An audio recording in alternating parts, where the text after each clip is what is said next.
UFC 312 is this weekend. In fact, this Saturday, Sunday for those in Australia where this fight will be held. It is the rematch. Dricus du Plessis versus Sean Strickland. Number 2. In the first one, du Plessis takes the decision away from Sean Strickland, which sounds like a political statement Sean would rant about. I am not going to get into that this video.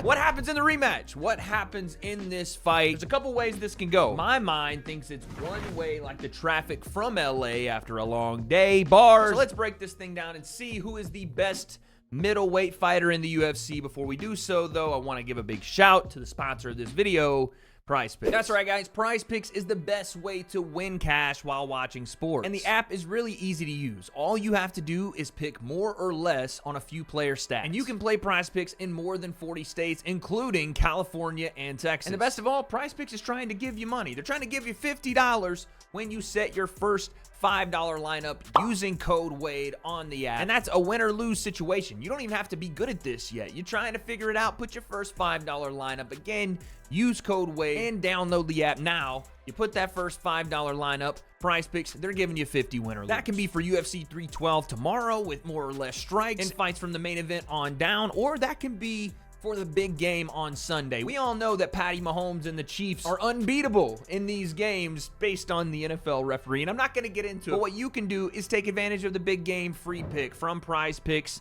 It's essentially a gimme. Pat Mahomes going over half a yard passing. That means he completes a pass for 1 yard or more.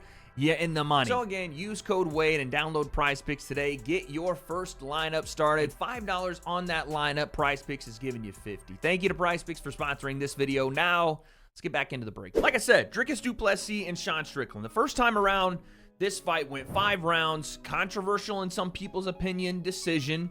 I did think that Dricus du Plessis beat Sean Strickland, but what's changed since then, and what do both fighters need to do better? Well, let's start with the challenger, because Sean Strickland lost this fight. So the question is, how do you go back and win the rematch? Well, for one, Dricus du Plessis is one of the most hard to prepare for fighters in the UFC because he is so unorthodox. He chains together wrestling, striking, but he does so in a way that involves him throwing overhands where he's looking at the floor, spinning back elbows, low kicks to then high crotch single leg takedowns. It's almost like if you've ever watched basketball, they used to say Michael Jordan was so hard to prepare for because not only did you not know what he was going to do, he didn't know what he was going to do. And that's kind of the way that du Plessis fights. Like, you don't even know if he knows what he's going to throw next, but he's just throwing and he's moving kind of off instinct, and then obviously the high-level technical ability he's developed over the years. But for Strickland, if you go back to the first fight and rewatch it, he did not have a problem defending a lot of the striking from Dricus du Plessis. Most of the times where Strickland got in trouble is when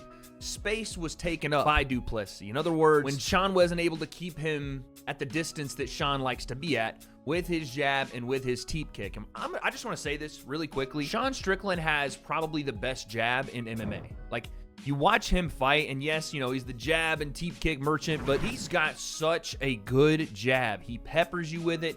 There's not a lot of tell behind it. It's fast, and also it serves multiple purposes. You don't really see him throw his back hand out a lot, and if it is, it's kind of an overhand. He doesn't go 1-2 a ton, but that jab is everything to set up offensively and defensively what Sean wants to do. He's going to find where you're at. The overhand may come behind it. The hook may come behind it. The teep kick up the middle may come behind it. The low kick, then the jab again. He can win fights and has won fights throughout the years with just his jab. I mean, even go back to the fight with du Plessis. Look at their faces at the end of that fight. Du Plessis got a mouse on his eye. It's more like a rat in the streets of New York. You feel what I'm saying? So that mother can jab, and he's going to do it again in this fight because if it ain't broke, don't fix it. And also something Sean did very well in the first fight was check low kicks. Dricus has a lot of success slowing you down with his low kicks, and that's for a variety of different fighters, right? You slow down the movement of Israel Adesanya, or you try to trip him up when he's exiting out. Or for Robert Whittaker, you try to not let him have so much weight on that lead leg where he can have that stomping oblique kick off the front leg. But for Dricus and Sean Strickland, it was a completely different story. Maybe that's because he has the great Alex Bejeda in his corner and has had him in his camp. But Sean's low kick defense has been on point. He was checking damn near every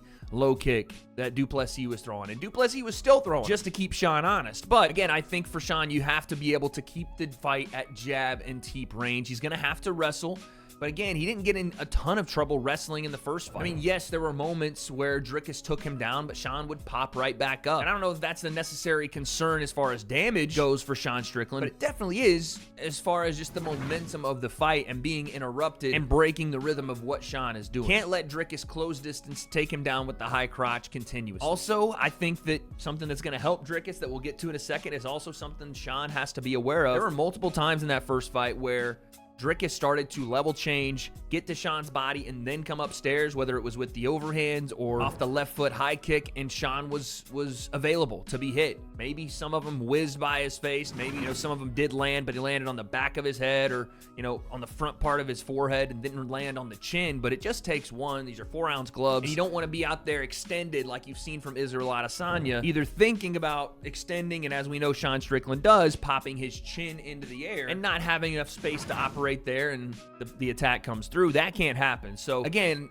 it's really hard to point little things in Sean's defense, because again, his defense is pretty solid. For MMA, his boxing defense is really good. He uses a dope little cross guard, doesn't really allow things to get through it. Pins at the waist, which is super dangerous and risky. But if you have the ability to do it and you're able to turn with shots while doing it, which Sean does, it makes for a pretty effective defense because you're not utilizing a lot of energy by moving your legs and circling. You're standing right there in front of the guy, but still evading punches and attacks. So yeah, the two big things, honestly, I think for Sean in this fight are to be a bit more aggressive with his jab and follow up. Now, again, it opens up a whole different can of worms because Sean's game is to be defensively sound and stay behind his jab and his teeth, but you lost the last fight. So you have to do something different. You have to put, in the eyes of the judges, something else out there to be able to say, I went forward a little more. I put the pace on Dricus a little more. Most of the first fight, Sean stood on the back foot and teeped and jabbed, and he would come forward, and then Dricus would change the momentum and push him back again. So being able to hold his own in the center of the octagon, which again, Sean usually is the one pushing people back with the teeps and the feints and the jab. That's got to be different. Obviously, you don't want to get taken down as much, even though it wasn't a ton of damage being done there. You just never know in scrambles what can happen. Takedown defense probably a priority this time around. And again, being very aware of the attack variety and level changes of Dricus du Plessis, because he is so wild, might have to move your feet a little more this time around versus Sean just bending at the waist, popping the head back, framing out, and hoping for the best. Again, that's pretty reductive to say it like that, but Sean is a high-level expert. It's just going to take a couple of tweaks here and there because, again, he didn't lose this fight by being dominated or seeing a clear skill gap between the two. In fact, when you watch the fight back, on the feet, Sean looks pretty clean. He doesn't really get hit with much. There's just a couple of exchanges there where he is vulnerable to the body, and I think Dricus is going to look to attack that more in this fight. And then from the attacks to the body, Dricus then looks to go upstairs, and that's where Sean's caught a little bit off guard. Whereas he can pretty much block everything or evade everything if you're just attacking to his head. You start working to the body and you start, again, getting those hands to come down. It's some of the simplest rules of combat, but at the same time, the hardest to execute or the hardest to follow the game plan for. You want to just punch him in the face, but the reality is the body work will open the upstairs. I think that's what Sean's got to be aware of. On the other side, you know what's crazy is Dricus du Plessis won the first fight, and I still think there are so many more opportunities for Dricus to get better in the second. And also, I want to say this really quickly. We have to factor in that Sean Strickland definitely either has or has had staph infection in the last week to 2 weeks, because it looks like there's a cigarette burn or a boil on, I mean, it is Sean Strickland, I don't know, but there's something on his left bicep that clearly, to me anyway, looks like staph infection. That in some way could affect this fight. I mean, listen, anytime you have an infection, and I assume you're taking antibiotics for it, it's going to mess with your immune system, potentially messing with Sean's gas tank over 5 rounds. And again, Dricus does like to push a heavy pace, but Sean's style doesn't really require a lot of energy for him to be able to move and do all these different things with his legs. It's mostly just bending at the upper body. So we'll see. Just something to keep an eye on. On the other side of things, you have Dricus du Plessis. Again, it's crazy because he won the first fight. But when I look back at the first fight and I look at the things that I think Dricus can do better, I think there's more opportunities for Dricus to find little holes and pockets in Sean Strickland's defense that he did not take advantage of the first time. For example, most of this fight is Dricus du Plessis getting his low kicks checked and then upstairs work, which mainly from Dricus was punching Sean to the head or to that area, getting blocked or evaded. The moments that Dricus started to find more success and started to open up shots to the head and even some of the low kicks is when he attacked the body of Sean Strickland. Now again, I understand how difficult it is to just focus on the body when Sean Strickland's head is there, when he's throwing those jabs. You want to get that back. And also, it's not as easy as going, yeah, just punch him or kick him to the body. Sean's defense is very good, and his eyes are always locked on. He's looking at everything. He's catching a lot of stuff, and he's returning. So it's not as easy as just go, hey, attack to the body. But at the same time, that's going to be the difference maker. To me, that's the main difference in this fight. And I put that out there because the people that have had success with Sean Strickland outside of W.A.D.E, because he's got a freakish reach and a left hook that no one seems to be able to take, they've had success with Sean by going to his body. Kamaru Usman is the biggest proponent of this. Like, go back and watch Usman fight Strickland at 170, and you'll see Usman do a couple of things. He'll attack the body. He will wrestle, which, again, Dricus du Plessis already did the first time around. I think, again, it will be vital. Not because Sean has not got great wrestling defense or he can't get back to his feet. All that will probably happen again. But to change the momentum of the fight, to put in the head of Sean Strickland the takedown threat, right? All that stuff needs to be the foundational work for Dricus to then go to the body, to then go upstairs. It all is a building platform. Foundation to the roof, built just like a human body. Attack low, and then build your way up to the top. I think that is one of the major keys for Dricus, because he won the first fight without doing that consistently effectively. He had some great body kicks in this fight that you saw Sean immediately, especially one to the liver, cover up, and you could see the reactions come out. Also, when he did go to the body with a couple of punches, the next combinations were him going upstairs and finding success. And again, it does help that Dricus du Plessis is a psychopath, and so is Sean, but Dricus fights at a crazy pace, and he's able to, even when he's tired, continue moving forward. Now, there are some drawbacks to that. He does get a little sloppy. He does miss by a country mile when he strikes, and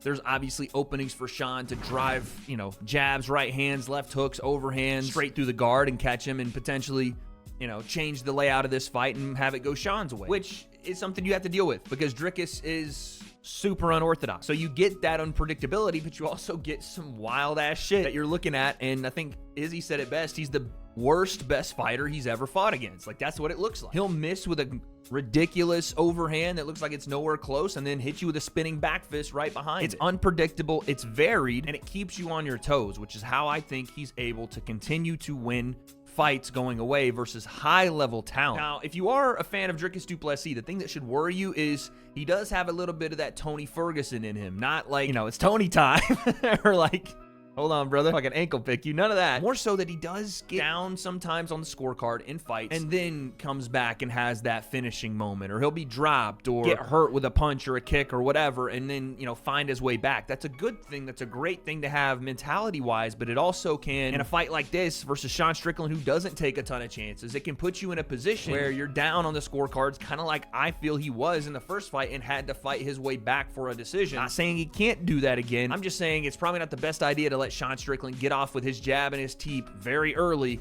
get in a rhythm, and get up on the scorecards. Because again, he can do that for 5 rounds. If you're not touching him, if you're not hurting him, and if you're not throwing him off his game at all you're doing is pushing pace and walking into jabs and walking into teeps and getting touched, and then Sean is staying relatively scot-free and he's not being wrestled and he's able to keep kind of his upright stance and not move around too much. That's where this thing could be, a 5-round decision to Sean Strickland. So if you're DDP, I don't think you want to be down early in some of these fights like the Izzy fight and have to come back and win that by stoppage. But then again, he's done it before. He could probably do it again. So how do I see this going? I think Dricus du Plessis is going to win this fight. I don't know how, because every time you watch Dricus fight, you really don't know how a fight's going to play out, right? You think him and Robert Whittaker's going to be this war, right? Where at the time, Robert Whittaker's going to show the levels, and then Dricus runs him over. He's down in the Izzy fight and makes the comeback. Even in the fight with Sean Strickland, down early in that fight, has to make the comeback. It is tough to know how this could go. I don't know. I don't know if I see him knocking Sean out, maybe submitting him late in the fight, where du Plessis gets a single, puts Sean down, maybe Sean tries to get back to his feet, gives up his back, and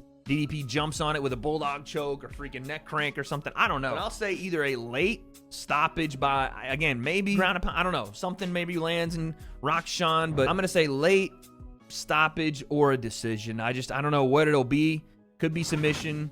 Who knows? It's a DDP fight. I genuinely have no idea. But I just feel he has more ways to win and more things to do better in the second fight. I feel like what we got from Sean in the first fight is pretty much what we get from Sean every fight. A lot of the things he wanted to do, he did well. He just maybe didn't do enough of it. And if I'm looking at improvements, if Sean just has do more of what you were doing, that already resulted in a loss, and for DDP, do things that you didn't necessarily do the first time around that you can capitalize on, it can make a major difference in the fight. I just think, in my mind, I have to go with DDP because He just has more things, more ways to figure out Sean Strickland. That's what I think. But who knows? Maybe Sean, after seeing DDP fight once, has picked up on patterns and completely blows him away. I have no idea. You guys let me know in the comments. And we are going to be live right here at the W.A.D.E Concept this Saturday for this fight. I think they start at like 10 Eastern, 7 Pacific. It's a little bit later. Australia kind of messing with the times. But be here. We're going to watch live. And then and only then at UFC 312, we will find out who wins, DDP